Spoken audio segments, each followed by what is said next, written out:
Ladies and gentlemen, welcome to the New York State Public High School Athletic Association Hall of Fame induction ceremonies.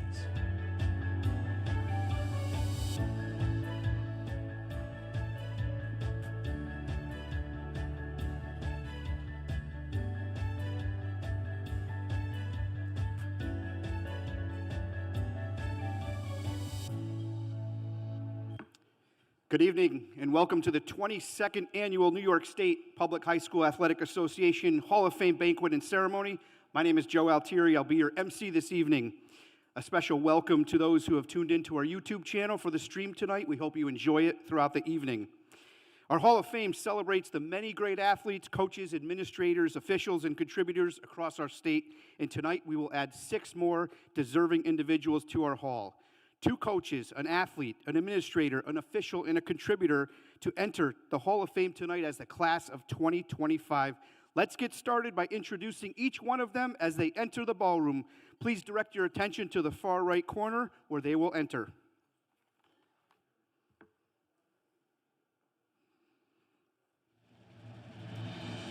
Our first inductee is in the coach category from Section 1. He's won an amazing 544 games in just 717 career games and has brought Bronxville High School of Section 1 3 state championships and 22 section titles. Please welcome Don Cupertino.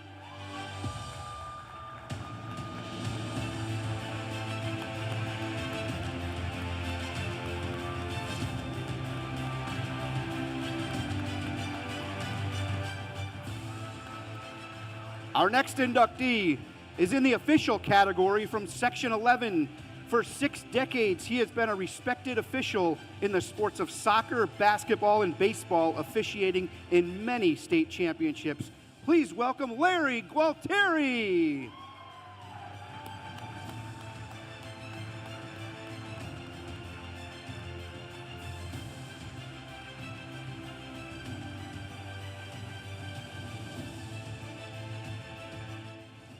Our next inductee is in the coach category from Section 6. He's the all-time winningest coach in boys tennis history in our state and ranks 3rd all-time in girls varsity tennis. Please welcome Terrence T. McMahon.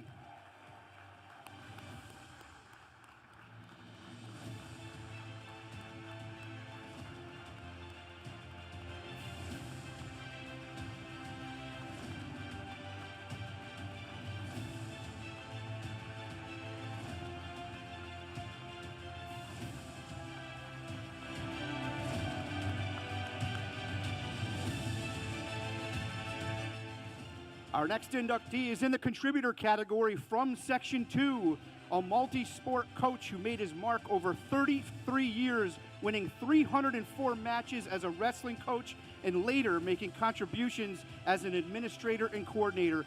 Please welcome Marty Sherman.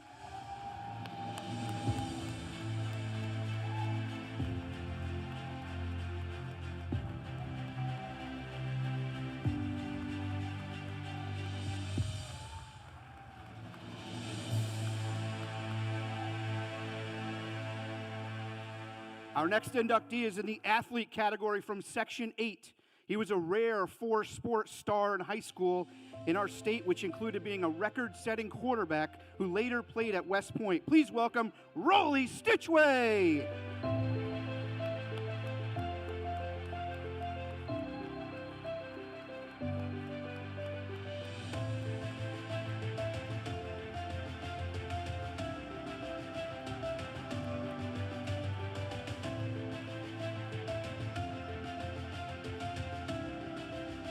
And our final inductee, who unfortunately could not make it tonight, is in the administrator category from Section 4. He was a pillar in New York State athletics for 5 decades and still is. He successfully led his schools, his section, and our association in various leadership roles over the past years. He could not be with us again tonight, but please congratulate Bill Bryant.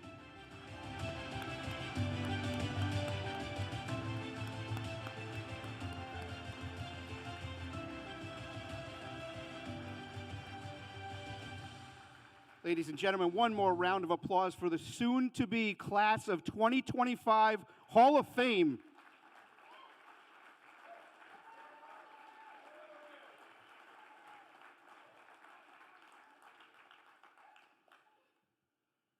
Before we continue, I'd like to also take a moment to recognize and introduce previously inducted Hall of Famers who are in attendance tonight, so I'd ask them to please stand when they are introduced.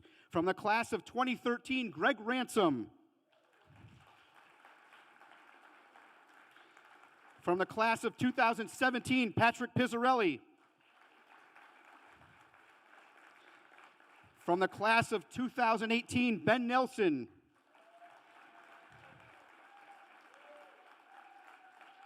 From the class of 2019, Eileen Troy. From the class of 2023, Mike Andrew. From the class of 2023, Frank Murata. And from the class of 2024, Bob Stuhlmaker.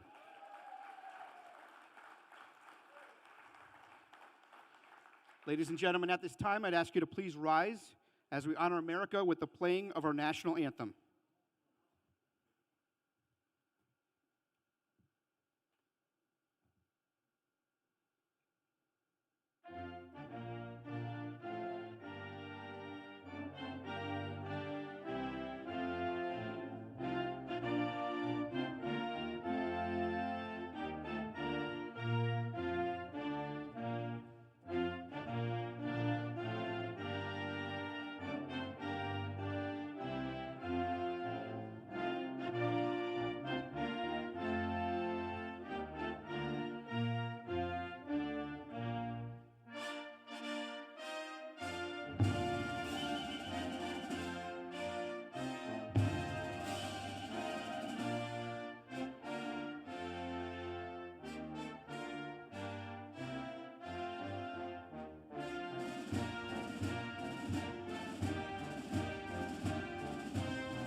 Please be seated, and our Hall of Famers can return to their seats. Before we continue this evening, I'd like to take a moment to thank our sponsors, Pupil Benefits Plan, who helped initiate this program as the first sponsor back in 2003. They've been a great supporter of this program. We also have added a number of supporters throughout the years, including Zolnir Championship Rings, Crown Awards, and Final Forms, and we thank them for their generosity. I'd like to call forward our president, Tim Mullins, to open our evening with some welcome remarks.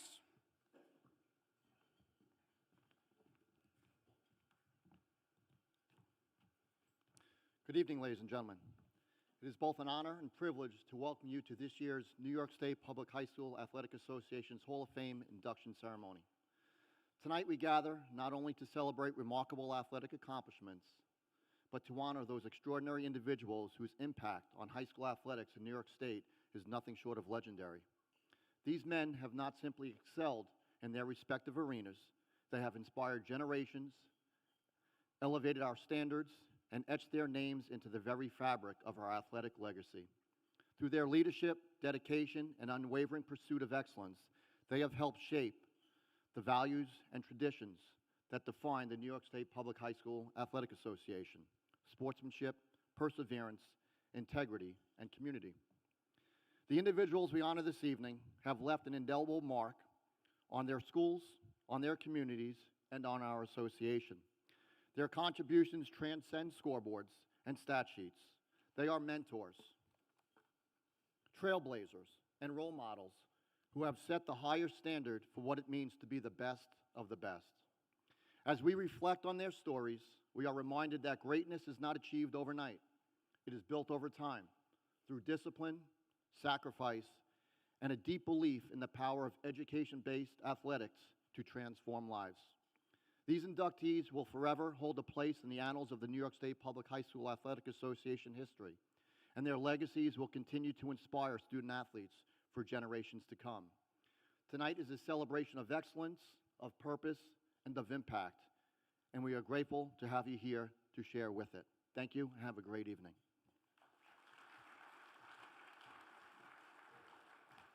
Thank you, Tim. As a tradition of the association at this event, we have our second vice president deliver the invocation, so I'll ask Deb Ferry, our second vice president, to come forward.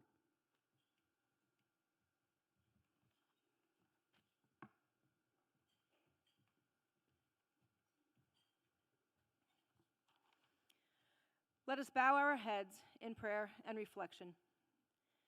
Dear Lord, esteemed members of the New York State Public High School Athletic Association, distinguished guests, and our honored inductees of the class of 2025, along with your families and friends, we gather this evening with profound gratitude and admiration. We are thankful for this opportunity to celebrate the enduring spirit and rich heritage of interscholastic sports across New York State. This Hall of Fame embodies the very mission of NYSPHSAA, education through interscholastic athletics. Tonight we pay tribute to individuals who have made extraordinary contributions and achieved superb accomplishments, exemplifying the highest standards of sportsmanship, ethical conduct, and moral character. We extend our blessings to our esteemed honorees, their supportive families, and all who gather here tonight. May their remarkable stories continue to ignite a passion in others to strive for excellence, to serve their communities, and to shine brightly in all their endeavors. We seek a continued blessing upon this memorable event and for peace, health, and joy to grace all of our days ahead. Lord, we ask for a blessing upon our meal, that it may nourish our bodies and invigorate our spirits, sustaining us in our shared purpose. Amen. Thank you, Deb. We have a great evening, but it's going to start with dinner, so enjoy your dinner. And while dinner is going on, we have a great collection of championship photos from the school year. Our summer intern, Marco Latour, a Burnt Hills graduate in Section 2, did an outstanding job, so enjoy the collection of photos in dinner tonight.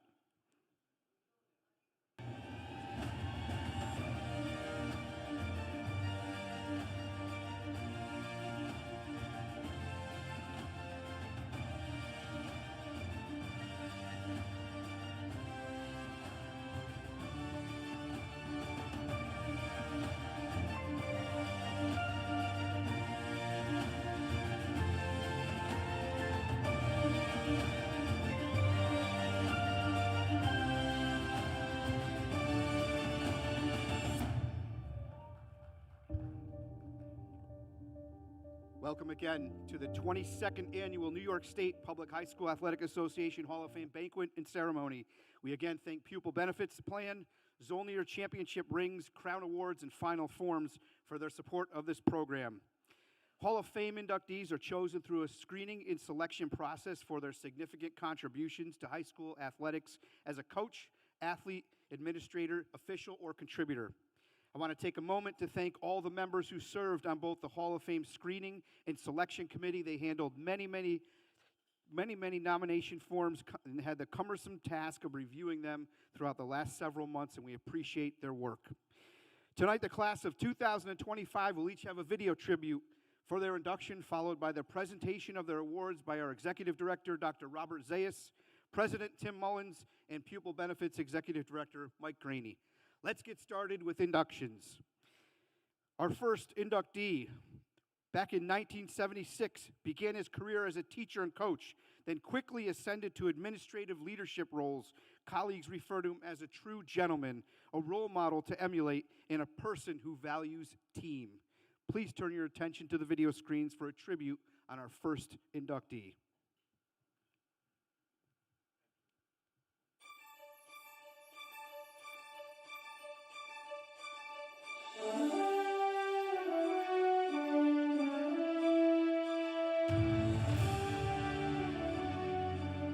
New York State Public High School Athletic Association Hall of Fame inductee, Bill Bryant.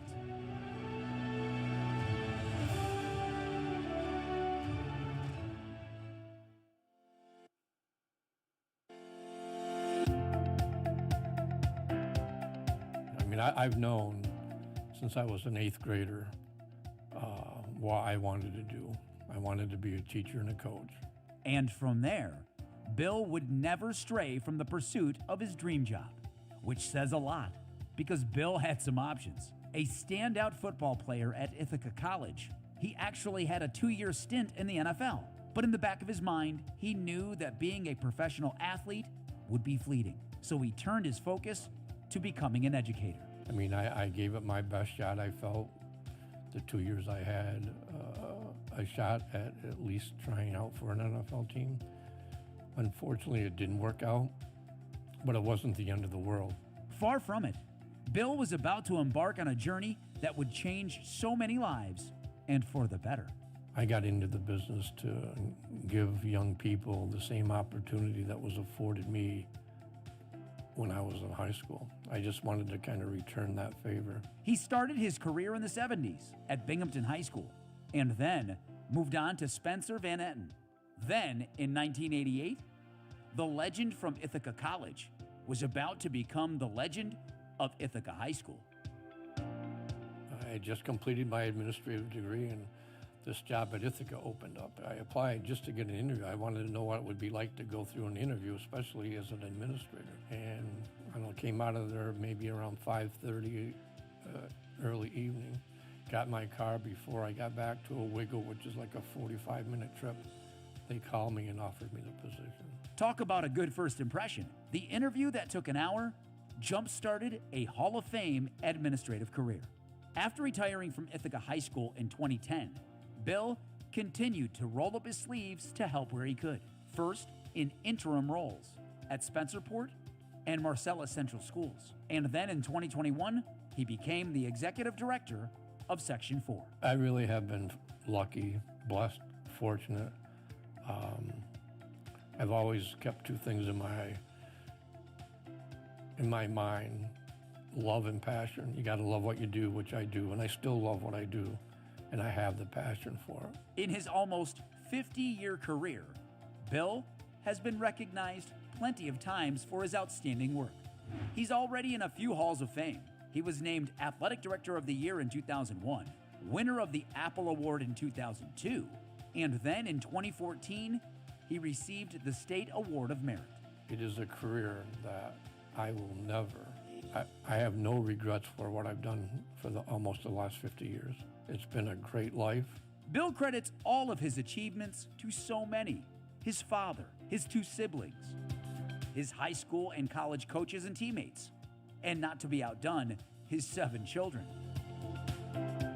But he says none of this would have been possible if it wasn't for his wife, Jane. I really want to thank Jane for her endless support for those 22 years before. Because I retired in 10, but I've done more work since I retired in 10 till now. I mean, I've done a lot of interim administrative work, all around surrounded with athletics, but Jane has been my rock. Congratulations, Bill, on your induction into the New York State Public High School Athletic Association's Hall of Fame.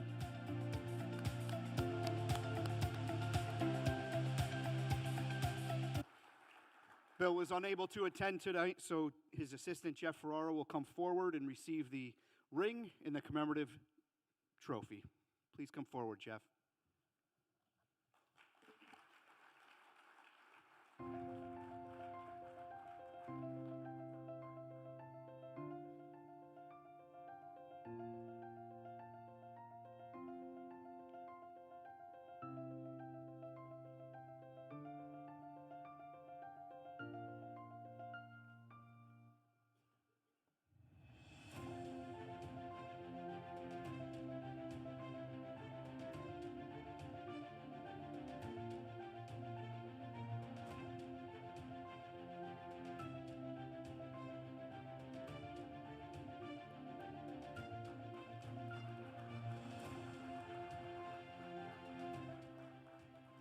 Our second inductee ranks in the top 5 in wins for boys soccer in our state.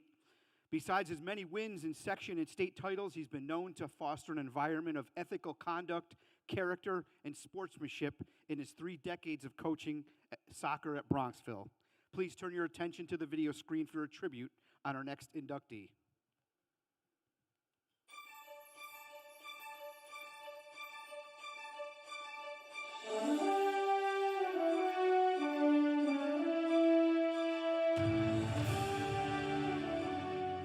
'25 New York State Public High School Athletic Association Hall of Fame inductee, Don Cupertino.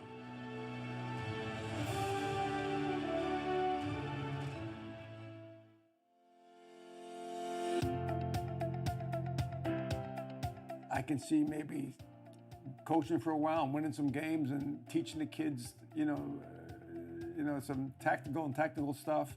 But to be 35 years a coach and to do what we've done, no way, no way. Yes way, and then some. Don Cupertino. The name is synonymous with soccer excellence. He's New York State's winningest high school girls soccer head coach.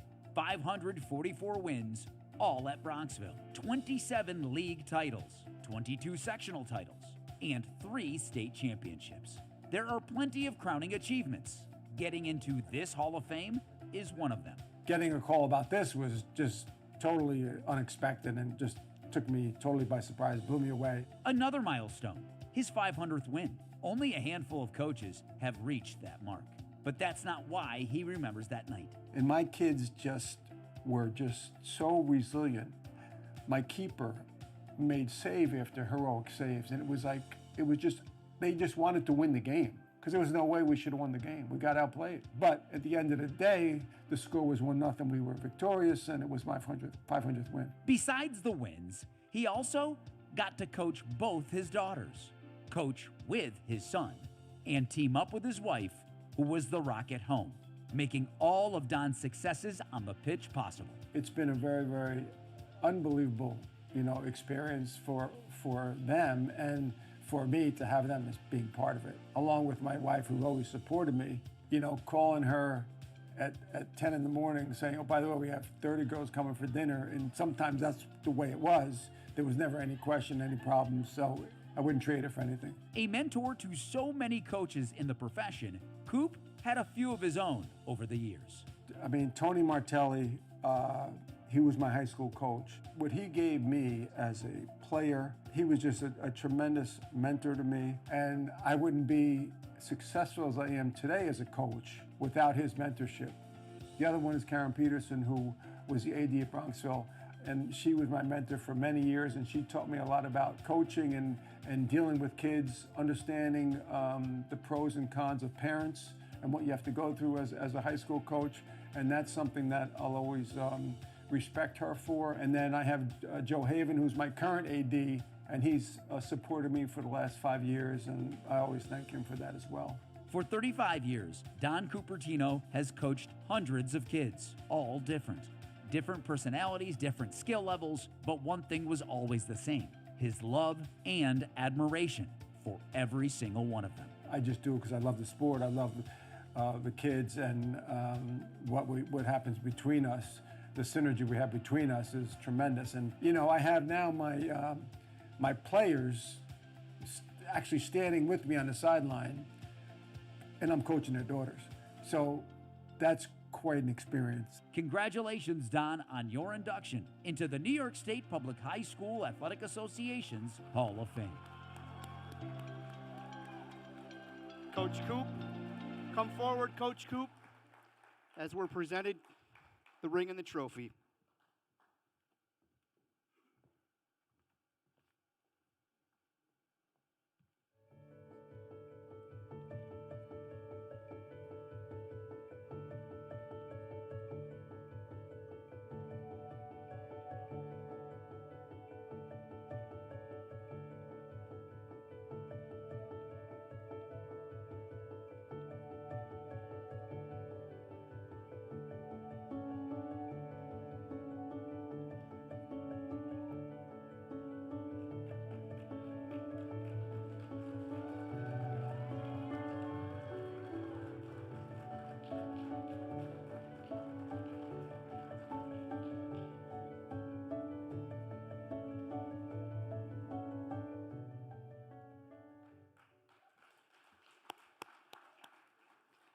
Our third inductee has spent almost 60 years on the field and on the court officiating dozens of section and state tournaments. He's known to have a professional, balanced approach with a calm temperament no matter what the sport or level of the game. Please watch the screen for a tribute on our next inductee.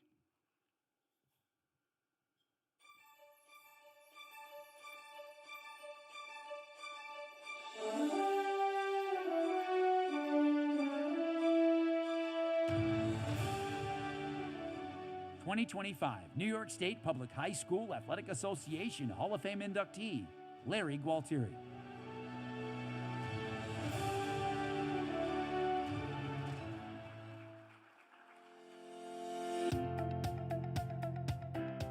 Well, I was just sitting home and Bob Zayas gave me a call, and it was quite a surprise. I'm honored by it. For those who know Larry, you know that's about as much as you'll get. Proud of his induction, but never one to brag. So his friends and his wife, Charlotte, will do it for him. Now, I'm not on any social media or anything like that, and she got all over Facebook, and all of a sudden relatives are either calling or sending messages. They're very happy for me. I mean, it's quite an honor, you know. Larry's induction is something pretty special and unique. The local athletic director at where I went to high school, Jeremy Thode, published something on the school website. Apparently, there's maybe about 140 inductees into this Hall of Fame, and 3 of them from Center Merchants High School.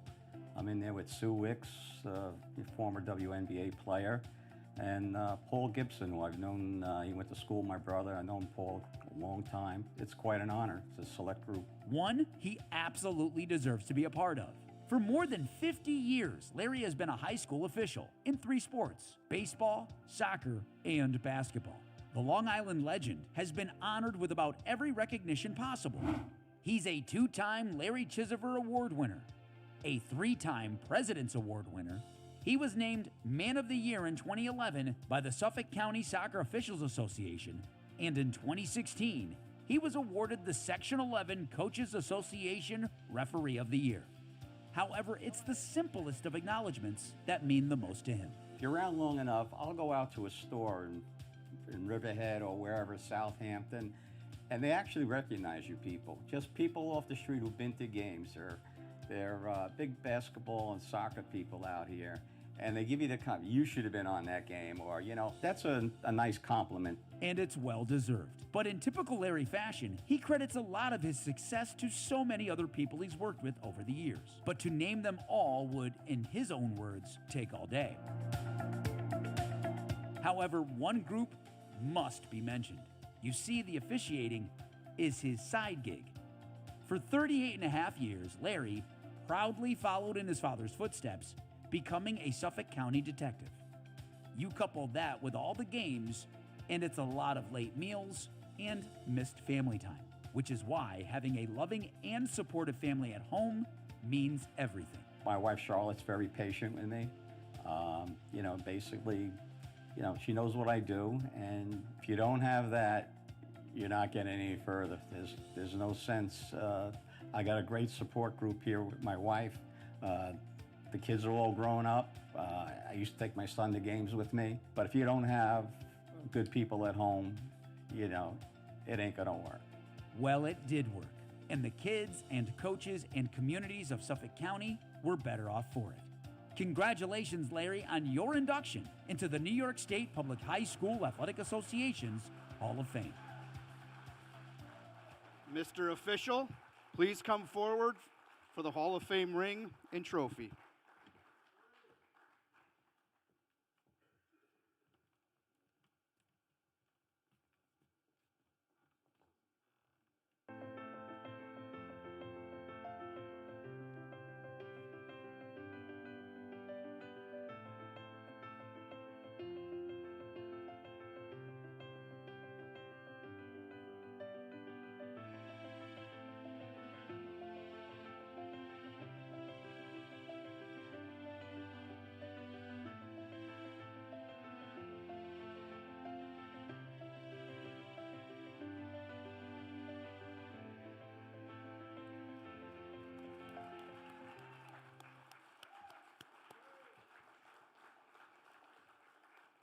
Our fourth inductee has compiled 39 undefeated seasons coaching boys and girls tennis at Orchard Park High School. He also set a record with 100 consecutive match wins on the boys' side, where he is the top-ranked coach. Please turn your attention to the video screen for a tribute on our next inductee.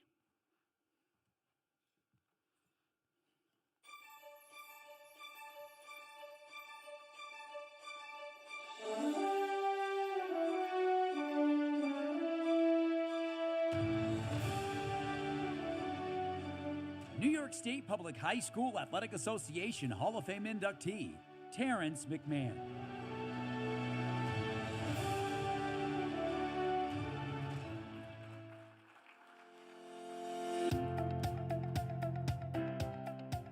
We never talk about winning. We talk about, Joe, just do your very best. I never set out to win. I set out to have kids play good tennis and have fun. Ironic, considering that when it comes to high school tennis, winning is what Terrence is most known for. A former star player at Fordham, then Canisius, Terrence would go on to reinvent what success looked like at the high school level. 2 Hall of Fame careers sandwiched into one. Starting in 1975, T started an unprecedented run at Orchard Park High School.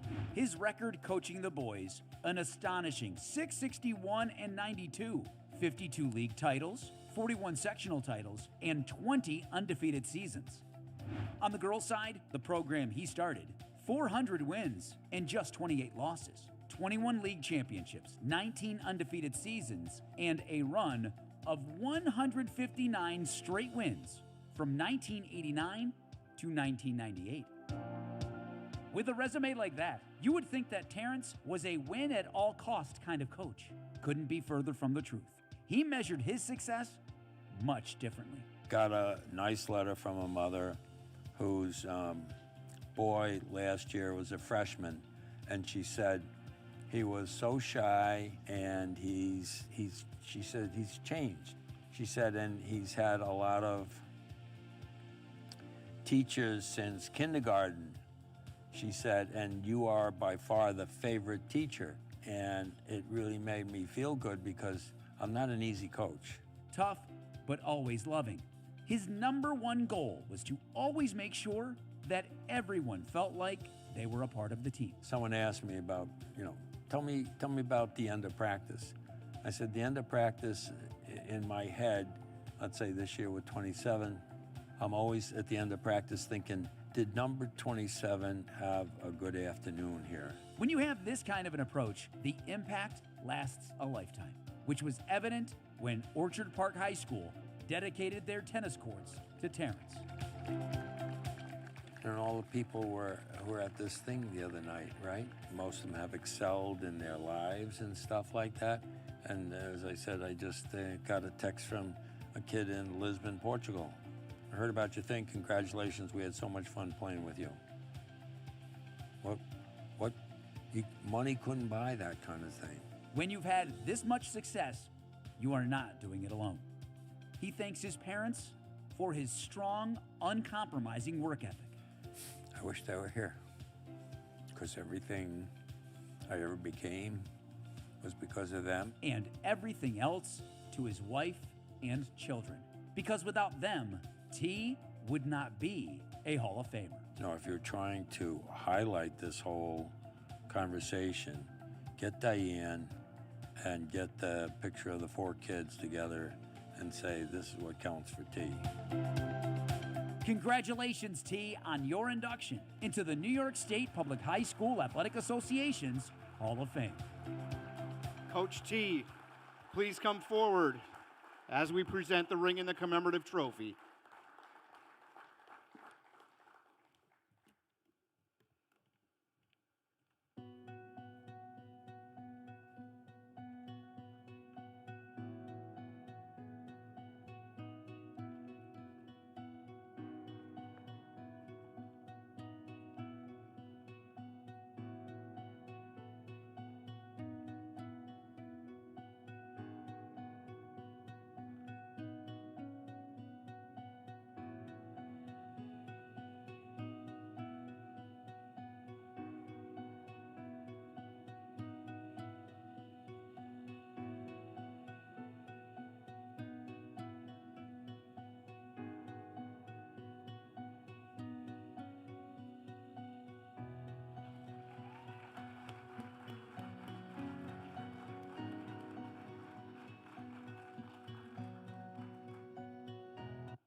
Our fifth inductee not only won league and section championships in 2 varsity sports while at Corinth High School, but he was also an athletic administrator and continued on after his career to reshape the sport of wrestling and how the state tournament looks today. Please direct your attention to the video screen for a tribute on our next inductee.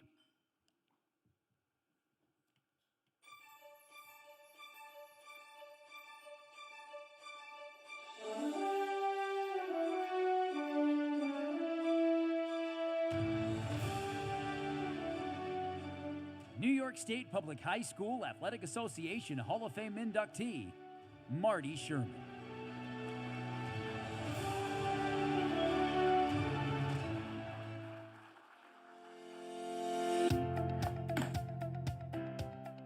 I never thought I'd be in the sport like I have been. It started back in 1966, and here we are in 2025, and I'm still doing it. And doing it well for 7 decades. Marty's Hall of Fame journey began in 1966 when he was given an opportunity to teach at Corinth by then Superintendent Ron Foltz. And he said, we'd like to offer you this job.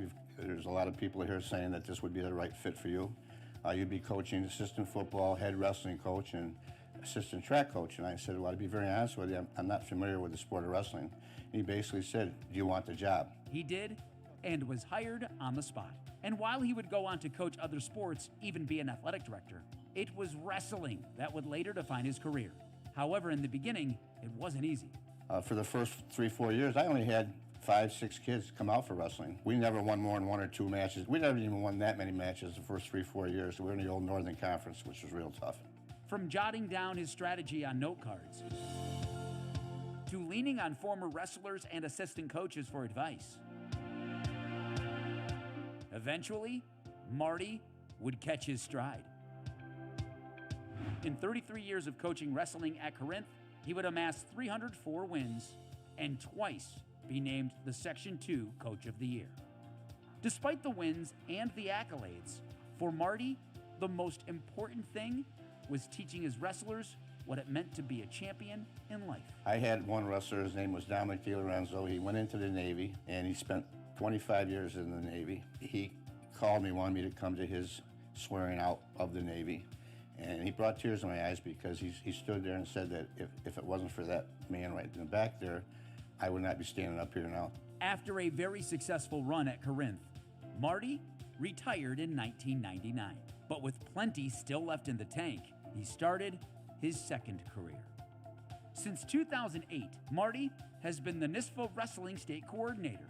Before that, he was the Section 2 Wrestling Coordinator for 10 years. In both those roles, Marty spearheaded improvements to the sport that helped it grow and made it safer for the athletes. Again, always putting them first.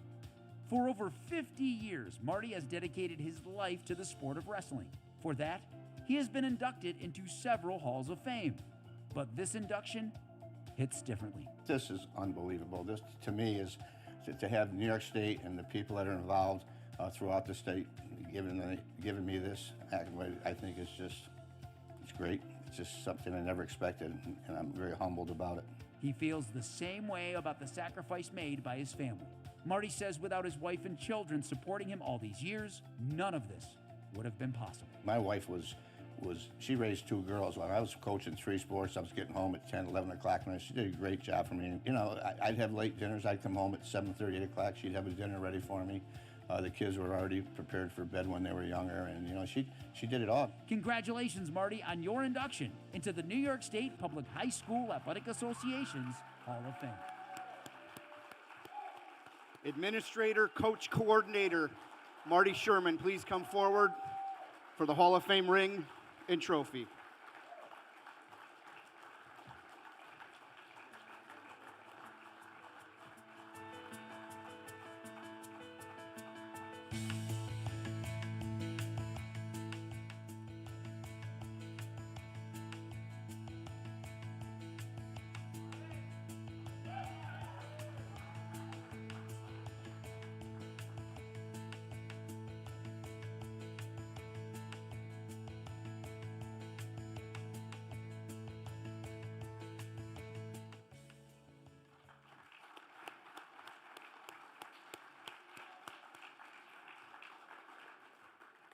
Our sixth inductee was legendary in high school baseball, basketball, lacrosse, and especially football, where he was an NFL prospect but enthusiastically fulfilled his military obligation after a stellar career at West Point. Please turn your attention to the video screen for a tribute on our sixth inductee.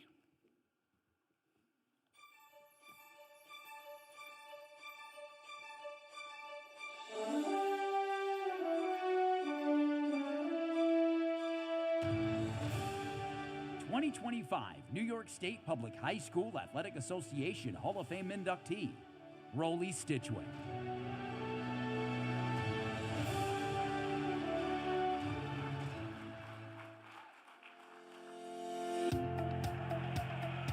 In the early 1960s, Army quarterback Rollie Stichweh was considered one of the best college football players in the country. Rollie Stichweh is playing the greatest game of his career. He would cement that distinction and his legacy with a dramatic win over Pro Football Hall of Famer Roger Staubach and Navy in the 1964 Army versus Navy game. However, before becoming a star at West Point, Rollie started his legendary athletic career at Mineola High School.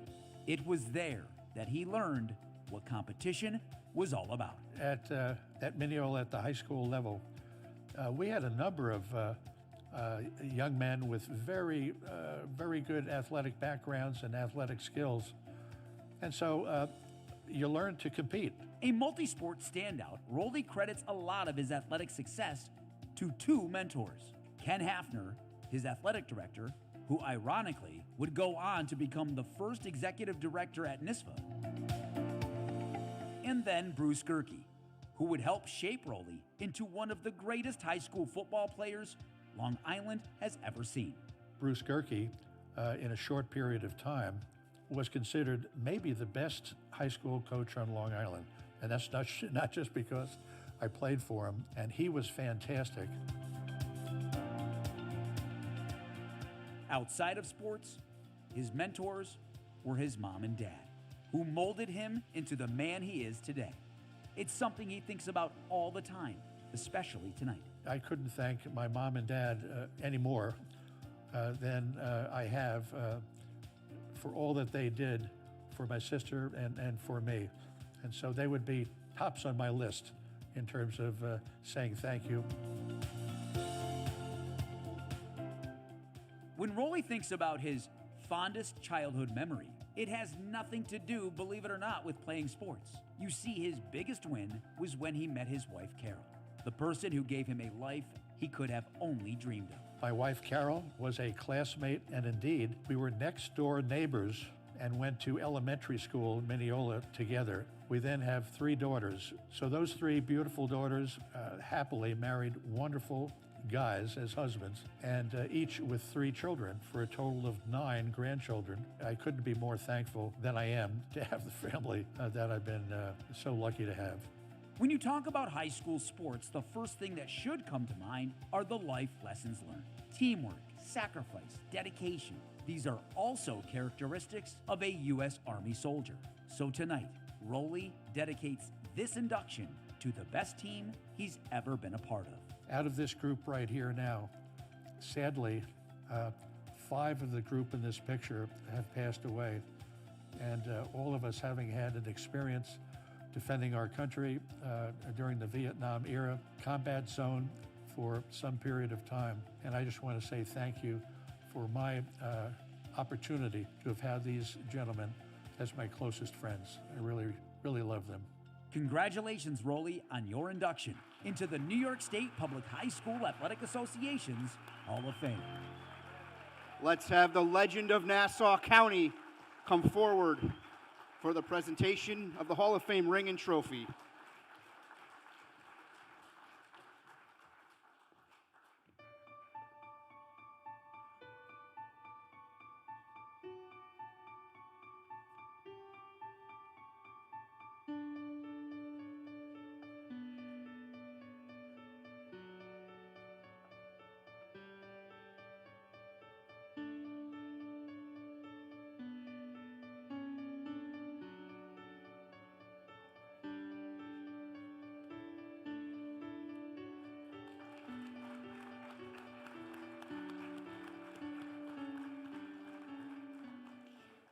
Ladies and gentlemen, at this time, I'd ask our Director of Sports Information, Lexi Swat, come forward for a special roundtable segment that we started about 10 years ago. It gives the opportunity for Hall of Famers to talk with Lexi about what this induction means to them, what high school sports means to them, and everybody gets a chance to speak and talk with Lexi instead of us having long speeches and one speech that doesn't represent every individual. So let's have all the Hall of Famers come forward again. You could leave your trophies at the table. You could come right up to the stage. Come right up and take a seat.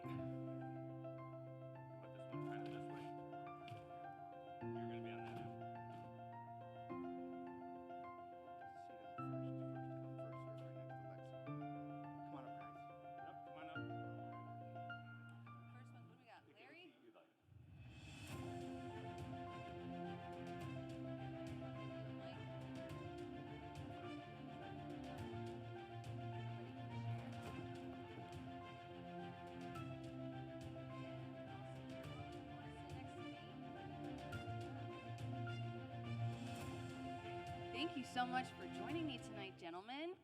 Also, really quickly, while we're here, I was informed that there is a watch party during the Bryant family vacation, so I need everybody to turn around to the camera and say hi to Bill, hello to the Bryant family, congratulations, we can't wait to see you guys again. Yes, let's give it up for Bill one more time. We miss you, Bill, and we can't wait to celebrate you. Now, as I'm listening to everyone's stories, and really quickly, if we could please give a round of applause to Joe Calderone, who produced, directed, edited, copywritten. He did everything for these videos. He traveled the thousands of miles across New York State for these awesome videos. Hopefully you guys got to enjoy him. I know he's a wonderful guy, but what I'm noticing the most is the longevity of the character and the commitment that we have been honored with NYSPHSAA, with all 5 of you. I'll open up the floor to anyone to just kind of ask, why have you been doing this for so long? Larry, you know what? As the official, I'm going to let you go first. Well, you know, it all started out as needing a little extra money after I worked part-time at a post office initially, went to school at night. I played 3 sports in high school, soccer, basketball, and baseball. Started in soccer and baseball, and then basketball caught my attention because I sat on the bench all the time and said, I can do this stuff out there, you know? And then when it came time to get that part-time work, I wanted to do something I enjoyed, and luckily I did baseball for 9 years, and then basketball I started in 1974. I'm still going. Soccer 1994. I'm president of the association down there, and it just, the basketball people, the organization kind of laid a foundation on its structure, how to run things, and I've taken it to the next level, and I was interested in it, and I've always liked to be around sports, you know, and that's pretty much why I'm into it, and I'm above and beyond right now. I'm sure no parents yelled at you either in the entirety of your career thus far. What's that again? No parents have yelled at you, no fans. You know, to get in that business of officiating, you got to have thick skin to start with, okay? It ain't, sometimes it's not a Sunday picnic out there. Basketball, I find, I got no problems. Yeah, they yell at you, but you don't hear half the stuff they say, you know? Soccer, a little more intense. You know, it starts on the field with respect from the kids. And, but, you know, there are problems out there. There are issues out there. And, you know, our section chair and the state, we try to handle it as best they can. You know, we do what we got to do. But, you know, I really have, personally, I've had few issues. So, you know, I enjoy it. And it really is a labor of love. And Marty, we kind of talked about it a little bit beforehand, before we got started today, and how you had mentioned that you were never a wrestler yourself. You kind of got into coaching, and that's how your career as a contributor to wrestling started. What was it for you that kind of allowed you to see how passionate you were in the sport when you weren't even an athlete yourself? Well, when I got started, I knew that I was going to have to coach this because that was the job, was told that I was going to have to do. The first 5-6 years were not pleasant. I worked in a mill town. The athletes were just great. They grew on me, and as time went on, I had some good assistant coaches that came along with me. I had actually one of my ex-wrestlers, Buddy Fenton, who came back from Springfield. He was a three-time New England State champion, and he helped me. He taught me a lot. And I had another, Kit Kunze. And then I had, it's kind of funny, but our head basketball coach came to me at one of our tournaments in Hoosick Falls, and I asked him, what are you doing here? And he says, I got to be very honest with you, I love the sport of wrestling. And the next year he resigned as the head basketball coach and became my assistant for over 20 years. But the athletes that I had in Corinth, I think, inspired me enough to continue to do this, and I actually never thought I'd spend 33 years coaching the sport there. The kids, I used to tell my kids, you know, you really don't have to like me, but I would appreciate it if you respected me, and I did. I did have a lot of respect, and I had great kids, and a lot of them are here right now. And actually, three of them became my assistant coaches over the years, and took over my program. And with that, I'm very grateful. But the sport's been great to me. 1999, when I retired, somebody said, "Why don't you become the assistant Section 2 chairman?" I said, yeah, I'll try that. And one of the guys said to me, "You just retired. Why do you want to, after 33 years, still be involved in the sport?" I said, "Well, I'm going to try it." And a year later, I became Section 2 chairman because our chairman resigned. And I spent 10 years as Section 2 chairman, and this is my 15th year as state chairman. So it's been, next year will be 60 years that I've been involved in the sport of wrestling, which I never had anything to do with. And it's safe to say that the sport of wrestling in New York is better because of you, Marty. And I've enjoyed every bit of it. Now, Don, with your craft in soccer, having coached both boys and girls, what kind of parallels have you seen in the game that you were able to translate no matter who you were coaching in your career? Tough question. I would say boys are completely different than girls in the sense that boys aren't as boisterous and don't have, they're not so much into personalities, and they go out there to play and work hard, where girls are, you need to give girls time each practice, before practice, 10 or 15 minutes to get out their vents on what happened in school, what did the boyfriend do, what did the girlfriend, this and that, and stuff like that. So that's one of the big differences between the two for me. Now, with Section downstate being such a hotbed for soccer, how have you seen the game evolve and grow into, you know, the international success that it is now? Well, I think soccer has grown immensely, and I mean back in like the 70s, girls soccer wasn't barely alive, and now over the years it's become very popular. My own experience with the Section 1 for years never had, well, they had like a spring state title, but it was only 2 sections, 1 and 3. And then it evolved after that. In 1990, there was no state tournament for girls soccer who were in Section 1. So then it forced teams to move to the fall so they could compete in the state competition. So for us, we did, along with Karen Peterson, who's here, we decided to move the program to the fall to be able to give them a chance to compete in the state tournament. And that was in 2007. We moved to the fall so they could have the availability to play in the state tournament. Now, especially looking at your career, over 500 wins, and just how absolutely incredible that is, you're thinking certainly there's no one else in the room that could possibly have more wins than you do in your career, as Terrence McMahon is sitting right next to you. So, T, thinking about your career, and especially in the sport of tennis, what do you hope that these student athletes are taking away beyond the talent that they have on the tennis court? I think, if you bear with me, if I had 1,000 players, they should be up here because they got me here. But the story is my story, and my AD knows it well. He honored me at school by making the courts in my name. But way back, I'm football coach, and I'm going to graduate school. I'm eating dinner at 10 o'clock at night like you guys are used to. And a mother called and said, "My son's been in a cast for all of 8th grade, and I can't get him to play the cello, but he wants to play tennis. And I said, gee, I'm really sorry, Mrs. Sharp, but I'm getting home at 10 o'clock at night, and I can't. She said, please, whatever you say, he'll do.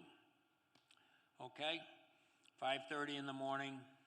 I'll teach him on Monday up at the park, okay? And if he shows up, then okay. So sure enough, he rides uphill 4 miles on his bicycle, 5:30 in the morning, 14-year-old kid. And I do a lesson, and I'm questioning his intelligence. 5:30 in the morning, 14-year-old with a bologna sandwich for breakfast.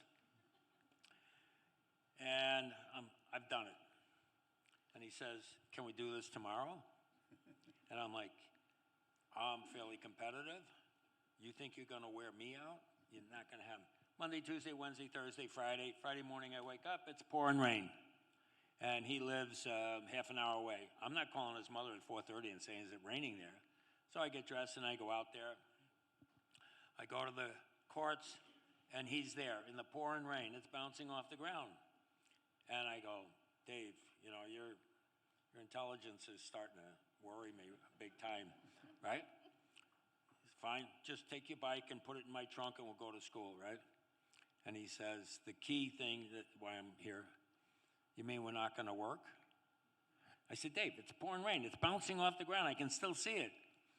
So we worked on this, sir, for an hour in the pouring rain, and I went home and said to my wife, if there are more kids in Orchard Park like this, I'll do coaching that.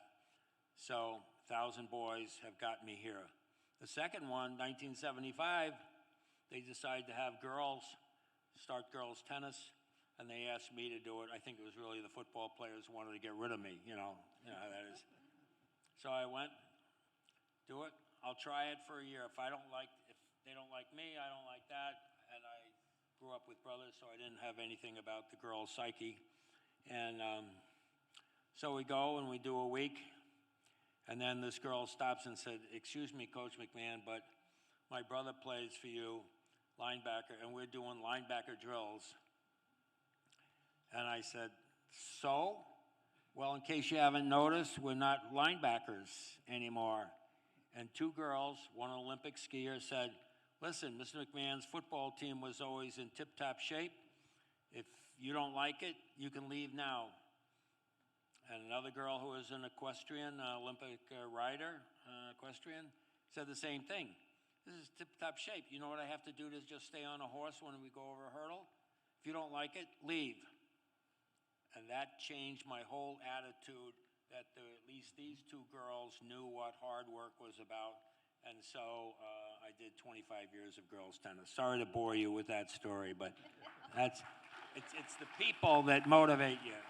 No, that's wonderful. And, kind of talking about those student athletes with that type of passion, Rollie, baseball, basketball, lacrosse, and football, that's a lot of contact. That's what people call crazy, and that's normal, right? That's why I'm really not here 100% right now. That kind of. No, the Mineola, Ken Hafner has been mentioned, and I'm glad he was mentioned. He was the athletic director at Mineola High School, and we had a bunch of working class families in Mineola, and the kids had moms and dads who really demanded that they get the job done and get it done without any complaint, not looking for excuses and so forth. And so that's the environment where I and my buddies were lucky to be growing up in that kind of environment. And I have to say, as far as this organization, this is such a wonderful honor. I want to say something at the table is Pam and Ben Nelson, who have really been so important to all of you folks here, and just want to pay tribute to them. So they're great friends, and I have my wife, Carol. We met at age 2, next door neighbors, Mineola, and we've been together since then, and it's been going pretty well. So Carol's been terrific. That's so wonderful. And you know, kind of getting back to those four sports, just the absolute example of what a student athlete is, and thinking about not just your collegiate career, but also your professional career, serving in the military. What did you learn as a student athlete that you carried with you in your years of service that you can say, if I wasn't a student athlete, I wouldn't have learned these things? I think the great thing about having the privilege of getting into West Point and graduating and having that experience is one of the most important things you learn as a plebe or a freshman at West Point is no excuse, sir. And so that has applied to the athletic world that I've been in, my teammates, my buddies, myself. No excuse. It's not why we're dwelling on things not going well. How do you handle adversity? And that applied to being in a combat situation. 26 of my West Point classmates were killed in Vietnam, never made it to age 27. And in that situation, it wasn't how are we going to get out of this situation. It was let's face the facts, no excuse, sir, and how do you handle adversity? And that was the biggest lesson that I think we all learned at that time. And thank you for sharing that, because when we say thank you for your service, that examples like that are why we say thank you for your service. We really appreciate it. Yes. Now, as I'm sitting next to the athlete of this group, I would love to know, particularly from Larry, in all of your decades of officiating, I think we have some mics over here, if we could just pass one down to Larry. Has there been an athlete where you've officiated and you've said, that's going to be a big deal in a couple of years, and sure as heck you were right about that? Well, Tobias Harris comes to mind right away. I did, the playoff game, a friend of mine, we actually saw Wally Serbiak. A friend of mine got to officiate a game with Serbiak against Elton Brand. I played against, in high school, I mean, there was some outstanding athletes. Toby Knight, who wound up with the Knicks, and there was a guy who played with him at Port Jeff High School, Ron Goodman. He was a heck of a running back, and he played for Notre Dame later on. They were quite, and then right in my hometown, Paul Gibson, who's a member of the Hall of Fame here. Paul was pegged to be in the majors from the 7th grade. I knew him personally. He's a class act. He's a cross scout for the Kansas City Royals right now. He still lives in the town next to me. You know, I know him on Sue Wicks. I mean, another one from Center Riches. You know, she was a pioneer in the WNBA. Sue was scoring points left and right. But those are the ones that come to mind. We have a small school out east called Bridgehampton where Carly Strimsky went. They had some great athletes. One in particular had some issues after school, but he solved his problems, came back, and he led the community college to the junior college championship one year. So, yeah, there are players out there. Alan Edwards out of Greenport. You know, Alan didn't play in the pros, but he was he was one of the state scoring leaders at that time, and went on to college, and I believe Richmond, Howard Wood, Kenny Wood. Kenny Wood from East Hampton, whose son is actually starting a left fielder for the Washington Nationals now.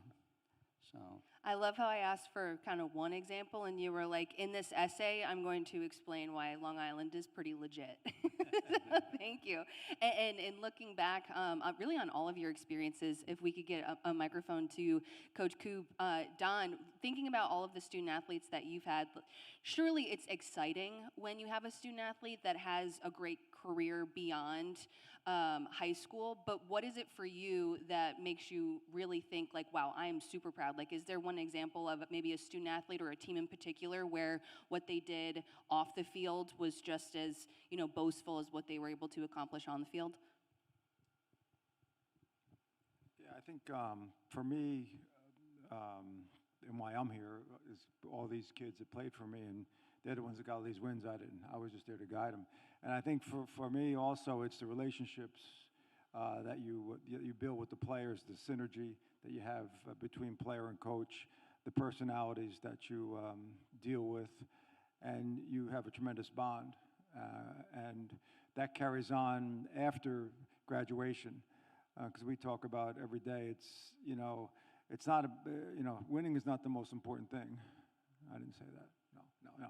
It isn't. It's not the most important thing, but it's teaching them how to win, how to accept win, and how to accept losses, which is probably more important, and that carries through to their lifetime. So there are many of my players who left and did great things, some athletically, but more of them just professionally and what they did as people after they left, and hopefully they're better people after the whole soccer program at Bronxville. And I think that's one thing that we've tried to instill in them is, again, not about wins and losses. It's going forward and how to conduct your life and how to accept those wins and losses as they come. Thank you. And T, it sounds like the message is pretty similar to you, that what was more important was what they learned and what they were able to carry beyond being a student athlete. And what I think is really cool about your story is how you were able to coach a little bit at college at the same time as you were a high school coach. Why didn't you go fully with college? Like, what was it about the high school competition that made you want to stay for as long as you've been there? Well, I did coach college for 10 years, but I think it was like these guys, I'm sure all have the same view. Mine was to pursue excellence, okay? So I get it from my parents, come home and get a report card, and my father, who was gentle but just strict, said, "Is this your best effort?" And if it was my best effort, it's like, pass the pie. If it wasn't, it'll be better next report card, right, T? So it's the same when the kids are out at practice and kids hitting a backhand, and I go, "Is this your best effort today?" And most of them are very humble and say, "No, but it'll be better tomorrow." So I think the same attitude would carry over into life. Is this the best you can do in terms of your loving relationship with your family? Is it with your God? Pursue excellence, okay? We're never going to get there, but it's what are you doing? And it's not just going, downriver. It's can you pursue excellence? And obviously, we do pretty well, but I don't look at it that way. I look at it, I told someone the other day, if we were 3-15, and I said to the team, "Is this the best you can do?" And they said yes, I'm happy. That's okay, no big deal. Now, Rollie, with your 4 sports that you competed in, was football your favorite? And if not, what would you have tried to pursue instead? Well, first thing, I think for all of us, it was great to be able, if you wanted to and were able to play more than one sport. Carol and I have 9 great-grandchildren, 7 are boys, all of them athletic, but these days you need to specialize in almost a single sport these days. So to answer your question, for me, I loved all of those sports, but football, I really enjoyed football because of the contact, because things would not go well all the time, and the question was coming back and giving it your best and prevailing. So I think of those sports, football probably ranked number 1 for me. So, yeah. That's awesome. And in the last couple of responses have been about excellence and being your best. And I don't think it even can be argued that, Marty, your impact that you have had on wrestling is a direct reflection of why the sport of wrestling is one of the most successful events that the New York State Public High School Athletic Association has.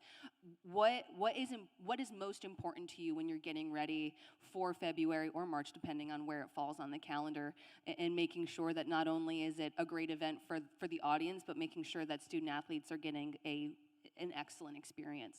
I think you have to, the credit goes to our committee.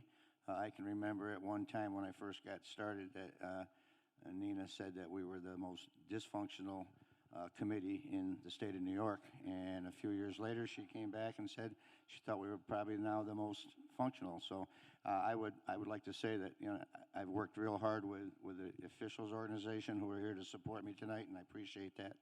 And there are members of our wrestling committee that are here tonight.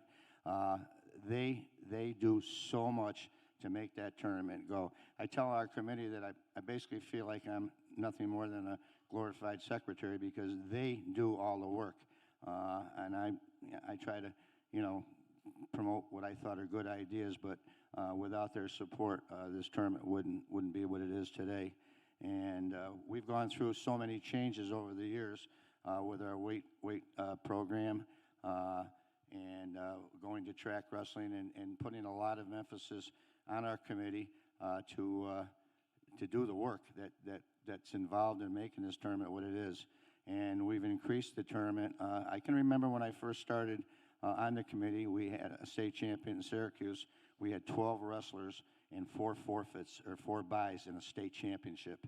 And now we have almost 580 athletes involved in the sport, and we've increased it by another weight class this year. So the student athletes in New York State are going to have a great opportunity to participate in our state championship. And I put all that on our committee, and we have 32 officials that work our tournament, and we're working now with the girls.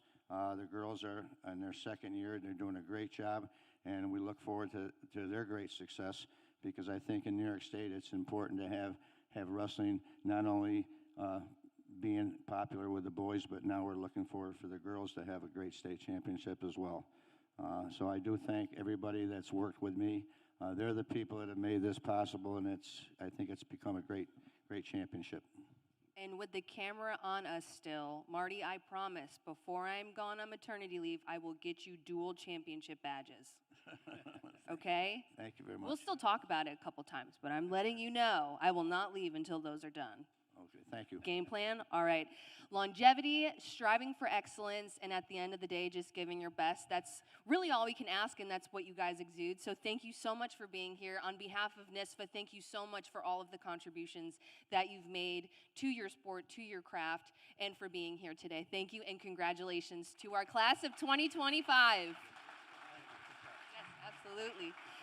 That concludes this evening. Thank you so much for joining us. Again, congratulations to the class of 2025. Let's hear it. Again, Bryant family, we love you and we miss you. Thank you so much, everyone. Please get home safe tonight. Good night.